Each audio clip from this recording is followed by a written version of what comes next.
ऐसा माना जाता है कि पूरणमल जो है वो अपने किले के अंदर छुपे हुए थे, तो शेरशाह सूरी जो है उनको उनके सामने झूठी कस्में खाता है कुरान की और इस सब की, उनको बाहर निकालने के लिए बोलता है कि आप बाहर निकल जाओ, मैं आप पे अटैक नहीं करूंगा, मारूंगा नहीं, इस तरह से।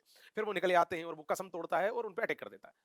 तो इस संदर्भ में कहा जाता है कि देखो इसने कुरान की और इस सब की झूठी कसम खाई कि जलियांवाला बाग में एक शांतिपूर्ण सम्मेलन हो रहा था। ठीक उस समय एक व्यक्ति आता है जिसका नाम है General O Dyer. General O Dyer आता है, उन लोगों को किसी भी तरह की चेतावनी दिए बिना अपने सैनिकों से कहता है इन पे गोली चला दो। और उसके सैनिक अंधाधुंध गोली चलाते हैं। वो जो भीड़ थी जो शांतिपूर्ण सभा कर रही थी वो यहाँ वहां भागती है, उसमें कई लोग मारे जाते हैं, कई लोग कुएं में कूद जाते हैं। और इस पूरे घटनाक्रम को कहा जाता है जलियांवाला बाग हत्याकांड। नमस्कार दोस्तों, केवीएस एकेडमी के इस ऑनलाइन प्लेटफॉर्म पे आपका स्वागत करता हूं। प्रदेश यात्रा नाम की हमारी श्रृंखला में आज बात करेंगे भोपाल संभाग के अंतर्गत आने वाले रायसेन जिले की। साथियों, सबसे पहले किसी भी जिले में हम नक्शे का अध्ययन करते हैं जैसा कि आप जानते हैं, और 4 हमारे महत्वपूर्ण बिंदु होते हैं जो कहीं ना कहीं किसी ना किसी एग्जाम में पूछे जा चुके हैं। 4 बिंदु कौन कौन से, और उनमें पहला बिंदु क्या है? पहला बिंदु है कि जो संबंधित जिला है मतलब रायसेन, वो पड़ोस के किन जिलों की सीमाओं को स्पर्श कर रहा है। तो यहां स्पष्ट नजर आ रहा है, ऊपर से विदिशा, यहां उत्तर पूर्व से सागर, दक्षिण पूर्व से नरसिंहपुर, दक्षिण से होशंगाबाद, दक्षिण पश्चिम से सीहोर और पश्चिम से भोपाल। इतने सारे जिलों की सीमाओं को स्पर्श कर रहा है, बिल्कुल बीचम बीच है, पड़ोस के किसी राज्य की सीमा को स्पर्श नहीं कर रहा साथियों। मतलब एक प्रकार का भू आवेष्टित जिला है, लैंड लॉक्ड रीजन है। ठीक, जिसे अपन अंतर्वर्ती जिला भी कहते हैं। कई बार प्रश्न ये भी बन जाता है कि मध्य प्रदेश के कितने जिले अंतर्वर्ती जिले हैं, मतलब कितने जिले ऐसे हैं जो किसी भी राज्य की सीमा को स्पर्श नहीं कर रहे हैं। कितने हैं ऐसे जिले, उनके संख्या, उनके नाम आप बताएंगे कमेंट सेक्शन में। दूसरा बिंदु हम क्या देखते हैं? दूसरा बिंदु देखते हैं कि जो जिला है उसका संभाग कौन सा है, मतलब वो कौन से संभाग के अंतर्गत आ रहा है। साथियों, रायसेन जो है वो भोपाल संभाग का पार्ट है। दूसरा बिंदु क्लियर। तीसरा और इंपॉर्टेंट बिंदु कि कौन से पठार का पार्ट है, तो साथियों रायसेन जो है वो मालवा के पठार का हिस्सा है, मालवा का पठार। ठीक। और चौथा इंपॉर्टेंट बिंदु कि क्या किसी पड़ोसी राज्य की सीमा को स्पर्श कर रहा है, तो जैसा हमने फर्स्ट बिंदु के अंतर्गत देखा कि ये अंतर्वर्ती जिला है, लैंड लॉक्ड रीजन है, पड़ोस के किसी राज्य की सीमा को स्पर्श नहीं कर रहा है। ठीक, तो चारों बिंदु यहां हमारे क्लियर हुए। हर एग्जाम में किसी ना किसी तरह का क्वेश्चन इन सभी बिंदुओं से पूछा गया। कौन सा जिला किस संभाग में, कौन सा जिला किस पठार में, और मैं बार बार आपको रेखांकित करने का प्रयास करता हूं कि पठार में वे वाले जिले जरूर कीजिए जो एक से ज्यादा पठार का हिस्सा है, या वे वाले जिलों पर थोड़ा सा ज्यादा ध्यान दीजिए जो कंफ्यूज करते हैं, जैसे शिवपुरी। अब शिवपुरी जो है वो लगता है कि भाई केवल बुंदेलखंड या मध्य भारत के पठार में, पर शिवपुरी जो है वो मालवा का भी हिस्सा है आंशिक रूप में, हमने चर्चा की थी शिवपुरी वाले लेक्चर में। तो ये वाला सेक्शन थोड़ा सा टिपिकल है, और ये केवल नक्शे के अध्ययन से ही आप कर सकते हैं।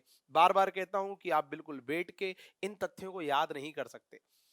मेरा ये वाले पॉइंट को रेखांकित करने का उद्देश्य होता है आपको याद दिलाना कि नक्शे का अध्ययन भी करना है। कमरे में, स्टडी रूम में नक्शे चिपका लीजिए, ज्यादा से ज्यादा देखिए, उन्हें निरंतर देखते रहिए, तभी आपको ये बाउंड्रीज, इनकी सीमाएं, इनकी अवस्थिति क्लियर हो पाएंगी।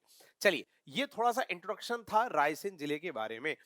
अब शुरुआत करेंगे और सबसे पहले बात करेंगे ऐतिहासिक संदर्भ की। साथियों, रायसेन की यदि हम बात करें तो चंदेल वंश के एक राजा थे सलक्षम वर्मा।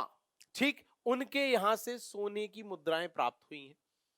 बस इतना देखना है कि भाई चंदेल वंश के किसी राजा के सिक्के यहां से मिले हैं, बहुत ज्यादा इंपॉर्टेंट नहीं है। इंपॉर्टेंट क्या है वो देखिएगा।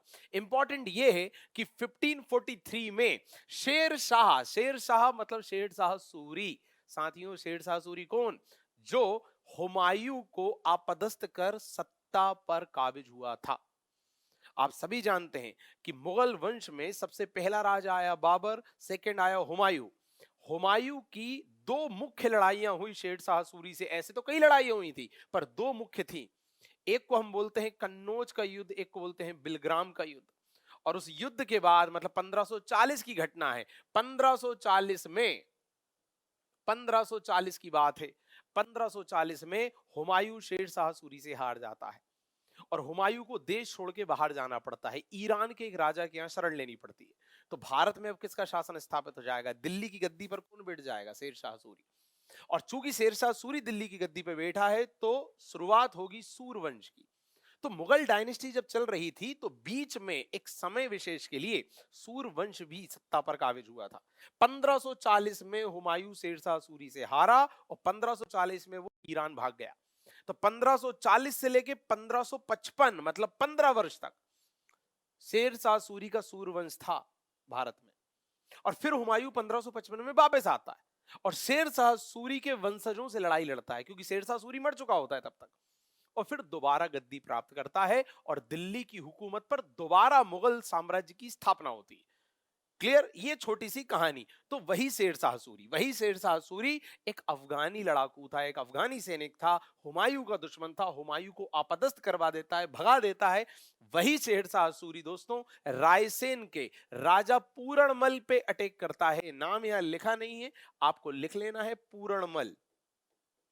उन पे अटैक करता है और उन्हें पराजित करता है। और ये जो अभियान था, कौन सा? रायसेन अभियान शेरशाह सूरी का, ये उसके चरित्र पर कलंक माना जाता है। ऐसा माना जाता है कि पूरणमल जो है वो अपने किले के अंदर छुपे हुए थे, तो शेरशाह सूरी जो है उनको उनके सामने झूठी कसमें खाता है कुरान की और इस सब की, उनको बाहर निकालने के लिए बोलता है कि आप बाहर निकल जाओ, मैं आप पे अटैक नहीं करूंगा, मारूंगा नहीं, इस तरह से। फिर वो निकले आते हैं और वो कसम तोड़ता है और उन पे अटैक कर देता है। तो इस संदर्भ में कहा जाता है कि देखो इसने कुरान की और इस सब की झूठी कसम खाई। तो इस तरह शेरशाह सूरी का के चरित्र का कलंक माना जाता है। रायसेन का अभियान किसके खिलाफ किया था? पूरणमल के खिलाफ किया था 1543। ये ईयर भी इंपॉर्टेंट है, तो बहुत इंपॉर्टेंट है, दिमाग में रखना है। चलिए, इसके अलावा भोपाल का जलियांवाला बाग और ज्यादा इंपॉर्टेंट है। क्या है कहानी? 14 जनवरी 1949, 14 जनवरी 1949 की बात है, मतलब मकर संक्रांति का दिन जो होता है उसकी बात है। रायसेन में नर्मदा नदी के तट पर तिरंगा फहराने के कारण भोपाल रियासत के एक सैन्य अधिकारी जफर अली खान ने स्थानीय लोगों पर गोली चला दी और स्थानीय लोगों से उसका संघर्ष हो गया था। यही कारण है इसे भोपाल का जलियांवाला बाग कहते हैं। तो प्रश्न आएगा, भोपाल का जलियांवाला बाग कहां हुआ था? रायसेन में हुआ था। किस नदी के तट पर हुआ था? नर्मदा नदी के तट पर हुआ था। किसने स्थानीय लोगों पे गोली चलाई? जफर अली खान ने गोली चलाई। क्यों चलाई? क्योंकि वो लोग तिरंगा फहरा रहे थे। कब की घटना? 14 जनवरी 1949। ये सब इंपॉर्टेंट है। जफर अली का नाम इंपॉर्टेंट है, डेट इंपॉर्टेंट है, रायसेन इंपॉर्टेंट है, नर्मदा नदी इंपॉर्टेंट है। पर दोस्तों, इसे जलियांवाला बाग की संज्ञा क्यों दी जा रही है? क्योंकि यहां कुछ वैसा ही हुआ था जैसा कभी जलियांवाला बाग में हुआ था। जलियांवाला बाग आप सभी जानते हैं 13 अप्रैल 1919 की बात है। क्या हुआ था? पंजाब के जलियांवाला बाग में एक शांतिपूर्ण सभा का आयोजन हो रहा था। इतिहास की कहानी बहुत लंबी है, मैं उस सब पे नहीं जाऊंगा, संक्षेप में आपको बता देता हूं कि जलियांवाला बाग में एक शांतिपूर्ण सम्मेलन हो रहा था। ठीक उस समय एक व्यक्ति आता है जिसका नाम है General O Dyer. General O Dyer आता है, उन लोगों को किसी भी तरह की चेतावनी दिए बिना अपने सैनिकों से कहता है इन पे गोली चला दो। और उसके सैनिक अंधाधुंध गोली चलाते हैं। वो जो भीड़ थी जो शांतिपूर्ण सभा कर रही थी वो यहाँ वहां भागती है, उसमें कई लोग मारे जाते हैं, कई लोग कुएं में कूद जाते हैं। और इस पूरे घटनाक्रम को कहा जाता है जलियांवाला बाग हत्याकांड। ठीक, तो इस तरह की घटना जहां जहां भी होती है उसे वहां के जलियांवाला बाग की संज्ञा दे दी जाती है। एक और है आपका छतरपुर, चरण पादुका। चरण पादुका जो क्षेत्र है छतरपुर में, उसे भी मध्य प्रदेश का जलियांवाला बाग कहते हैं। ठीक, उधर भी ऐसे ही कुछ हुआ था कि फिशर नाम का एक अधिकारी आता है, वो गोली चलवा देता है, तो उसे मध्य प्रदेश का जलियांवाला बाग कहते हैं। इसे भोपाल का जलियांवाला बाग कहते हैं। तो ये अंतर समझना पड़ेगा, पर एक जैसी घटनाएं चूंकि हो रही हैं तो इस तरह की संज्ञा दे दी जाती है। चलिए आगे बढ़ते हैं। भौगोलिक दोस्तों, भौगोलिक में 4 बिंदु तो हम देख चुके स्टार्टिंग में। पहला, पड़ोसी जिले हम देख चुके। पड़ोसी राज्य कोई भी नहीं है क्योंकि अंतर्वर्ती जिला है। पठार मालवा का लग रहा है, संभाग भोपाल है। जलप्रपात इंपॉर्टेंट, रायसेन क्षेत्र का प्रमुख जलप्रपात नाम है महादेव पानी। आगे बढ़ेंगे, तहसील। साथियों, तहसील में हर लेक्चर में स्पष्ट करता हूं कि इस तरह के नाम थोड़े से देख लेने हैं जो थोड़े से इंपॉर्टेंट है, ताकि उन क्षेत्र, उन तहसीलों के संबंध में यदि कभी कोई प्रश्न बने तो हमें पता होना चाहिए कि किस जिले के अंतर्गत आती है। गोहरगंज, बेगमगंज, गोरत गैरतगंज, सिलवानी, बरेली, बाड़ी, उदयपुरा, सुल्तानपुर, ये सारी तहसीलें रायसेन की, जिसके अंतर्गत आपको सिलवानी, बरेली, उदयपुरा, ये 3 कम से कम याद रखनी है कि ये तहसीलें रायसेन के अंतर्गत आती हैं। अभ्यारण्य की बात करें साथियों, यहां एक तो रातापानी अभ्यारण्य, ये क्लियर होना चाहिए। इसके अलावा यहाँ का जो सिंधौरी अभ्यारण्य है उसी के अंतर्गत चौकीगढ़ का किला विद्यमान है। प्रश्न आएगा चौकीगढ़ का किला कहाँ है? सिंधौरी अभ्यारण्य, और ये कहाँ है? रायसेन जिले में है। साथियों नदी की यदि हम बात करें तो सोनार, बीना, बेबस, धसान, रिछन, बारना, ऐसी कई नदियां इस जिले को स्पर्श कर रही हैं। इनमें सबसे इंपॉर्टेंट है बेतवा नदी। साथियों लंबाई इस नदी की है 480 किलोमीटर। मध्य प्रदेश की ये पांचवी सबसे बड़ी नदी है और ये विंध्य पर्वत श्रेणी से निकल रही है रायसेन जिले के कुमरा गांव से। बहुत ज्यादा इंपॉर्टेंट है। देखिए ये सारी नदियां जो है वो कहीं ना कहीं जिले से स्पर्श होकर निकल रही हैं, बट जिले से उद्गम हो रहा है बेतवा नदी का। बहुत इंपॉर्टेंट है। मध्य प्रदेश के 5वें नंबर की नदी है, 5वें नंबर में सबसे बड़ी नदी है, 480 किलोमीटर की इसकी लंबाई है, रायसेन जिले के कुमरा गांव से निकल रही है। और दोस्तों उत्तर प्रदेश के हमीरपुर के निकट यमुना नदी से मिल जाती है। ये सब इंपॉर्टेंट है। कौन सी नदी कहां से निकल रही है और किससे मिल रही है, कम से कम मध्य प्रदेश की 5-7 इंपॉर्टेंट नदियों को तो देख ही लेना है। बेतवा जैसे मैंने कहा मध्य प्रदेश की 5वीं सबसे बड़ी नदी है, तो 5वीं नदी तक में सारे बिंदु आपको देख लेने हैं कि नदी कहां से निकल रही है और किससे मिल रही है और उसकी सहायक कौन कौन सी है। कम से कम इन 5 नदियों का देख लेना, टॉप 5 का। ठीक, भले सबका मत देखिएगा। चलिए आगे देखें, कर्क रेखा। कई बार रेखांकित कर चुका हूं कि पृथ्वी का जो ग्लोब है उसमें जो 23.5 डिग्री उत्तरी अक्षांश की जो रेखा है, काल्पनिक रेखा, उसे कर्क रेखा कहा जाता है। भारत के 8 राज्यों से होकर गुजरती है। नाम क्या है आप कमेंट सेक्शन में बताएंगे।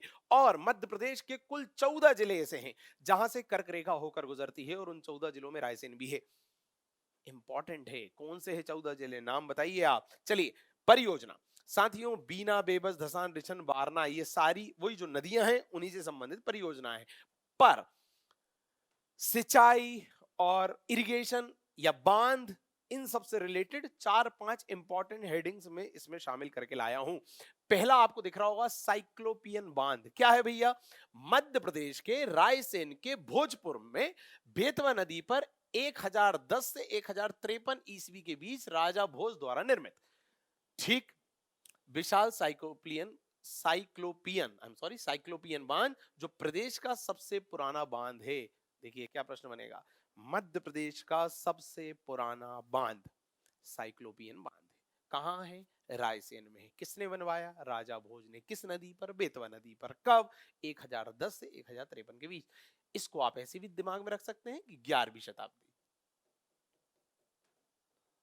ठीक, इसके अलावा हम बात करेंगे पलकमती। क्या है? प्रदेश के रायसेन जिले में वर्ष 1933 में बना पलकमती सिंचाई टैंक प्रदेश का पहला सिंचाई टैंक माना जाता है। देखिए यदि बांध पूछें तो साइक्लोपियन बांध राजा भोज, और यदि टैंक पूछें तो पलकमती टैंक, दोनों ही रायसेन में है, मध्य प्रदेश के पहले। चलिए परियोजना की बात करें तो बारना परियोजना। साथियों रायसेन से निकलने वाली वही वारणा नदी, क्योंकि वारणा परियोजना है तो वारणा नदी पर होगी। वारणा एक्चुअली नर्मदा की सहायक नदी है। इस पर ये परियोजना बनी। कब बनी? 1978 में बनी। ठीक, और जो जयपुर जबलपुर NH-12 का राष्ट्रीय मार्ग है वो इसी से निकल रहा है या इससे होते हुए गुजर रहा है। चलिए हलाली नदी परियोजना। हलाली नदी बेतवा की मुख्य सहायक नदी है जो रायसेन से निकलती है। हलाली किसकी सहायक नदी है? बेतवा की। तो मैंने क्या बोला? बेतवा चूंकि मध्य प्रदेश की 5वीं सबसे बड़ी नदी है, तो आपको इन टॉप 5 जो बड़ी नदी है मध्य प्रदेश की, इन सभी की सहायक नदियां देख लेना है। इन सभी का उद्गम स्थल भी देख लेना है, लंबाई भी देख लेना है और कहां मिल रही है ये भी देख लेना है। कम से कम इन 5 का। ठीक, तो जो बेतवा है उसकी सहायक है हलाली नदी। इसी पर यह परियोजना बनी है और इस परियोजना को सम्राट अशोक सागर परियोजना भी कहा जाता है साथियों। और हलाली को बाणगंगा और थाल के नाम से भी जाना जाता है। पर्यटन, ये तो थे पूरे भौगोलिक संदर्भ से संबंधित बिंदु, भौगोलिक विषय से संबंधित बिंदु। ठीक, हमने रायसेन का इंट्रोडक्शन देखा नक्शे के अंतर्गत, हमने रायसेन की ऐतिहासिकता देखी और उसमें इंपॉर्टेंट पॉइंट था राजा पूरनमल वाली कहानी, शेरशाह सूरी का अटैक 1543, शेरशाह सूरी के चरित्र पर कलंक। फिर हमने भौगोलिक स्थिति देखी, 4 बिंदु वो वाले जो इंट्रोडक्शन में देखे, इसके अलावा नदी, परियोजना, जलप्रपात और ये सब। ठीक, इंपॉर्टेंट क्या देखा हमने? साइक्लोपियन बांध देखा। इंपॉर्टेंट क्या देखा? पलकमती टैंक देखा 1933 जहां तक है। जी हां 33 सबसे पुराना। ठीक, चलिए अब बात करेंगे पर्यटन की। साथियों सबसे पहले गिन्नौरगढ़ का किला। गिन्नौरगढ़ का किला जो है इसका निर्माण 13वीं शताब्दी में उदय वर्मन ने करवाया। रायसेन में है, भोपाल से लगभग 60 किलोमीटर दूर। और यहाँ के तोते बहुत प्रसिद्ध हैं और रानी कमलापति इस किले की अंतिम शासिका थी। मतलब इस किले में शासन या इस किले पर अपना अधिकार स्थापित करने वाली अंतिम शासिका कौन थी? कमलापति। ठीक। और तोते यहाँ के बहुत प्रसिद्ध है, कहाँ के? गिन्नौरगढ़ के। ठीक है। 13वीं शताब्दी का है, शताब्दी इंपॉर्टेंट है और राजा उदय वर्मन इंपॉर्टेंट है। इसके अलावा भीमबेटका कौन नहीं जानता? रायसेन जिले के अब्दुल लगन क्षेत्र में विद्यमान है। इसकी खोज हुई थी 1958 में बीएस बाकड़कर साहब द्वारा। और मैं फिर आपसे पूछ रहा हूं कि बाकड़कर का नाम और हमने कहां देखा था और क्या खोजा था इन्होंने, ये आप बताएंगे कमेंट सेक्शन में, ताकि मुझे लगे कि आप भी ध्यान से देख रहे हैं, सुन रहे हैं, समझ रहे हैं। चलिए, इसके अलावा इंपॉर्टेंट पॉइंट समझिएगा दोस्तों। आदि मानव जब हुआ करते थे पृथ्वी पर, और मैंने पुराने लेक्चर में थोड़ा सा स्पष्ट किया है कि जब लोहे की, तांबे की, इन सभी धातुओं की खोज नहीं हुई थी, तो उस समय जो हमारे पूर्वज थे, जो आदि मानव थे, वो किसका प्रयोग करते थे? तो वो पत्थरों का प्रयोग करते थे। चाहे औजार बनाना हो, चाहे हथियार बनाना हो, चाहे आभूषण बनाना हो, चाहे बर्तन बनाना हो, पत्थर का यूज करते थे। यही कारण है कि उनके टाइम पीरियड को कहा जाता था पाषाण काल। अब जो पाषाण काल था उसको 3 कैटेगरी में बांटा जाता है ना? पुरा पाषाण, मध्य पाषाण और नव पाषाण। क्यों बांटा भैया? अकॉर्डिंग टू एवोल्यूशन, कि किस तरह से आदि मानव में विकास हुआ, किस तरह से आदि मानव में प्रोग्रेस हुई। पत्थरों की दम पर जो भी प्रोग्रेस हुई, किसकी दम पर हुई? पत्थर की दम पर हुई। यही कारण है कि उन पूरे टाइम पीरियड को 3 कैटेगरी में बांट दिया अकॉर्डिंग टू प्रोग्रेस, अलग अलग डायमेंशन सेक्शंस में तोड़ दिया। पूरा पाषाण, मध्य पाषाण, नव पाषाण। सबके आगे पाषाण क्यों लगा? क्योंकि पत्थर की दम पर ही हुए जितने परिवर्तन हुए। ठीक। पत्थरों का प्रयोग किस तरह से करना है, उसके प्रयोग के तरीके वो लोग बदलते गए और अच्छे रिजल्ट आते गए, तो उनके लाइफ में चेंज आते गए। तो एक टाइम पीरियड था, उसको रख दिया पुरा पाषाण में, उसके बाद वाले को मध्य पाषाण में और उसके बाद वाले को नव पाषाण में। ठीक। तो वो जो पुरा पाषाण है, सबसे पुराना वाला जो टाइम पीरियड है, उसकी भी 3 सब कैटेगरी थी। निम्न पुरा पाषाण, मध्य पुरा पाषाण और उच्च पुरा पाषाण। तो जो ये भीमबेटका है, वो उस उच्च पुरा पाषाण काल से संबंधित है। क्यों संबंधित है? क्योंकि इस टाइम के आते आते जो आदि मानव है, वो जानवरों का जो शिकार है वो झुंड में करने लगे थे। मतलब उनके बीच में यूनिटी आ गई थी और उस आदि मानव को हमने नाम दिया नियंडरथल। तो जब नियंडरथल आया और वो ग्रुप में शिकार करने लगा, मिलजुल के काम करने लगा, तो उसका जो भी काम हुआ करता था कम टाइम में खत्म हो जाता था। तो उसके पास टाइम बच जाता था, टाइम सेव हो गया। तो अब वो कहीं और अपने आप को एक्सप्लोर करेगा उस बचे हुए टाइम में। तो वो ना फिर खाली समय में जहां वो रहता था, मतलब यहाँ गुफाओं में, तो वहां वो चित्रकारी करने लगा बैठे बैठे। और दिन भर के उसके एक्सपीरियंस होते थे वो दीवारों पे उतारने लगा। तो वही चित्रकारी है ये। ठीक। तो नियंडरथल फ्री हुआ, तो और उसके बाद कौन सा मानव आया? होमोसेपियंस। तो ये होमोसेपियंस से संबंधित है चित्रकारी। शुरुआत नियंडरथल से हो गई थी, भूमिका बन गई थी। नियंडरथल मतलब जब आदमी झुंड में काम करने लगा, एक नेतृत्व आ गया उसके अंदर, लीडरशिप। चलिए, वो अलग विषय, ज्यादा उसके डिटेल में नहीं जा सकते। बाकी उच्च पुरापाषाण काल से संबंधित ये टाइम पीरियड पता होना चाहिए। ठीक। और मानव की चित्रकारी के साक्ष्य इस तरह के मिले हैं। देखिए, ये उसने दिन भर में जो देखा, ये शिकार कर रहा है जानवर का, ये धनुष चला रहा है, तो ये जो भी उसने दिन भर में देखा वो उसने बना दिया। चलिए, सांची, रायसेन में सांची भी है, बहुत ज्यादा इंपॉर्टेंट, बताने की जरूरत नहीं है। सांची का स्तूप, स्तूप में क्या होता है ये भी मैं बता चुका हूं, कि जो बौद्ध भिक्षु हैं उनके जो अस्थि अवशेष होते हैं, ठीक, उन्हें एक पात्र में रखकर वहां रख दिया जाता है और उसकी पूजा अर्चना की जाती है। ठीक, एक तरह का पवित्र स्थल है बौद्ध धर्मावलंबियों के लिए। तो सांची भी वही है। इसकी खोज हुई थी 1818 में जनरल टेलर के द्वारा। ईयर भी इंपॉर्टेंट है, व्यक्ति भी इंपॉर्टेंट है। रायसेन जिले में विद्यमान है। इसका पुराना नाम है काकड़ाय, बौद्ध श्री पर्वत, चेतियागिरी और वेदिस गिरी। इतने नाम है, प्लीज एग्जाम में आता है। अच्छा, सांची स्तूप में देखी जाने वाली सजावट शैली को भरहुत कहा जाता है। देखिए, भरहुत का स्तूप सतना में है, पर भरहुत शैली मतलब स्टाइल जिसमें सांची का स्तूप बना है वो सांची में है। ठीक है, तो कंफ्यूज नहीं होना। जो सांची के स्तूप की शैली है उसे भरहुत नाम दिया जाता है। बाकी भरहुत स्तूप कहां है? सतना में। चलिए, सांची स्तूप के शिलालेख ब्राह्मी लिपि में है। ठीक, सांची की पहाड़ी की चोटी पर एक संग्रहालय की स्थापना की है। किसने की है? सर जॉन मार्शल ने की है। तो बस इतना थोड़ा देख लेना कि भाई सांची की जो पहाड़ी है उस पे एक संग्रहालय है, वो किसने स्थापित किया? सर जॉन मार्शल ने। सर जॉन मार्शल भारत के जो पुरातत्व विभाग है, पुरातत्व विभाग मतलब जो खुदाई वगैरह करते हैं, उसके निर्देशक रह चुके हैं। ठीक, और उन्हीं के निर्देशन में ये जो हड़प्पा, मोहनजोदड़ो, इन सब की खुदाई हुई थी। ठीक, चलिए, सांची का स्तूप अशोक ने अपनी पत्नी महादेवी के कहने पर बनवाया था। यहाँ कुल 3 स्तूप हैं। ठीक, अब देखिए ये थोड़ी ज्यादा डिटेल हो रही है तो इतने पे नहीं जाना है, हमें बस ये पता होना चाहिए कि खोज किसने करी। अच्छा, 3 स्तूप है, थोड़ा ये भी देख लीजिए। एक जो स्तूप नंबर 1 है वो सबसे बड़ा स्तूप है, इसे महास्तूप या ग्रेट स्तूप कहते हैं। स्तूप 2 बौद्ध आचार्य व भिक्षुओं की अस्थियां हैं इसमें, जो कि अब लंदन संग्रहालय में पहुंचा दी गई है। स्तूप 3 बुद्ध के 2 शिष्य सारिपुत्र और महाबोध गलायन, इनकी अस्थि रखी हुई है। ठीक, जैसा मैंने बताया स्तूप में अस्थियों को ही रखा जाता है, तो कौन से स्तूप में क्या है ये थोड़ा सा डिटेल इसमें दी हुई है। और एक इंपॉर्टेंट बात ये कि 1989 में यूनेस्को की विश्व धरोहर सूची में शामिल सांची को शामिल कर लिया है। मध्य प्रदेश के कौन कौन से प्लेस हैं जिन्हें यूनेस्को की विश्व धरोहर सूची में शामिल किया गया है और कब कब किया गया है, ये आप बताएंगे मुझे कमेंट सेक्शन में। चलिए, भारत में जो सबसे बड़ा बौद्ध स्तूप है वो सांची का ही है। इसकी संरचना अर्धवृत्ताकार है।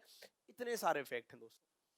ठीक, अब इनके बाहर भी यदि कुछ चला जाए तो फिर कुछ नहीं कर सकते, बट हाँ, ये जो नोट्स हैं ये आपको पीडीएफ फॉर्म में हमारे टेलीग्राम ग्रुप पे उपलब्ध करा दिए जाएंगे। यदि आपने अभी तक ज्वाइन नहीं किया है टेलीग्राम ग्रुप तो जरूर ज्वाइन कीजिए। चलिए, रायसेन दुर्ग या रायसेन किला, इसका निर्माण राजा रास बसंती ने करवाया था। नाम पता होना चाहिए। यहीं पर राजा रोहित का महल है, एक बादल महल है और एक इत्रदान महल भी है।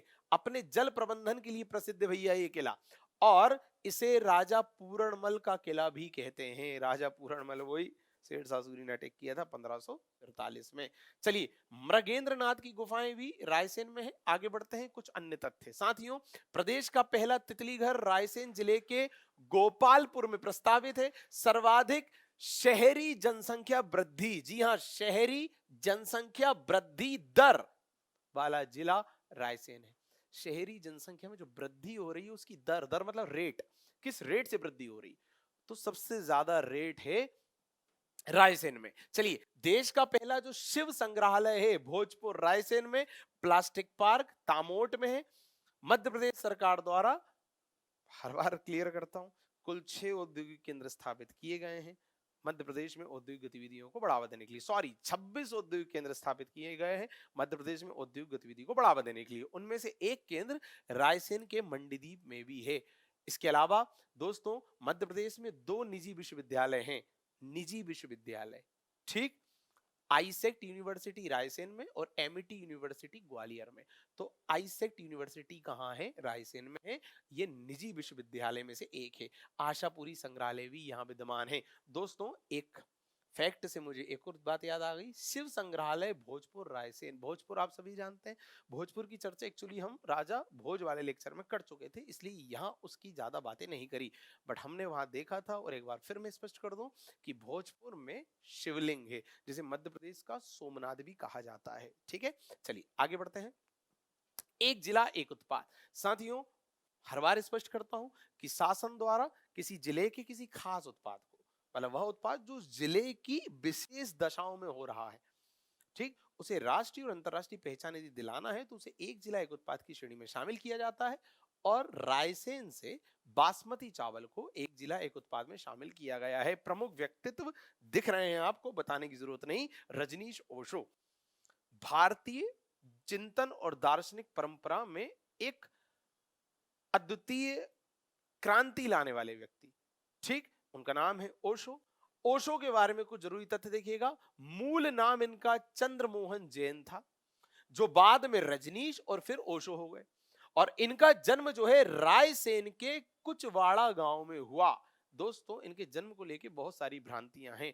एमपीपीएससी में ओशो के जन्म से संबंधित क्वेश्चन आ चुका है प्रीलिम्स में।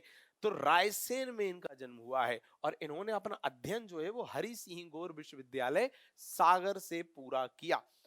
तो ये थे ओशो से संबंधित तथ्य।